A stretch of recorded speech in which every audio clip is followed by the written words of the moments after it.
Делегация правительства отчиталась перед жителями Верхнеколымского улуса. Рабочая группа подвела итоги деятельности органов власти за минувший год и ответила на вопросы населения. Все подробности у нашего корреспондента. За 3 дня работы на Верхней Колыме правительственная группа провела встречи с жителями всех 6 населенных пунктов района. Отчет Зырянки состоялся уже в последний день пребывания чиновников на Верхней Колыме. Вопросы жителей районного центра касались во многом закончившихся ремонтов жилого фонда после наводнения в июне прошлого года. Здесь были и нарекания, и благодарности.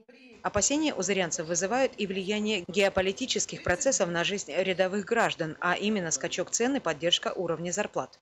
Меня очень волнует, как будет ли реализовываться дальше в этом году и до 2018 года, или это будет с какими-то коррективами концепции повышения заработной платы в бюджетной сфере экономики.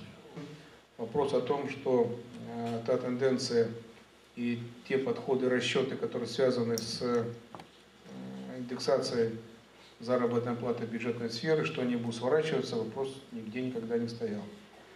В ходе встречи заместитель председателя правительства республики Игорь Никифоров отметил, что подавляющая часть постановочных вопросов прошлого года выполнена.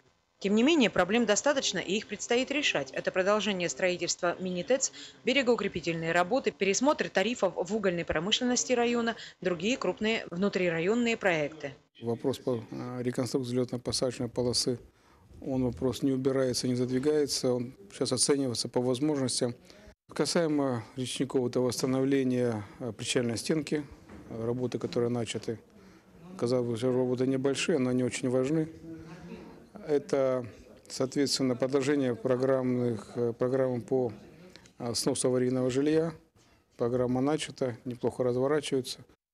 По итогам отчета присутствующие оценили работу правительства в 2014 году положительно. Наталья Ломанова, НВК «Саха», Зырянка.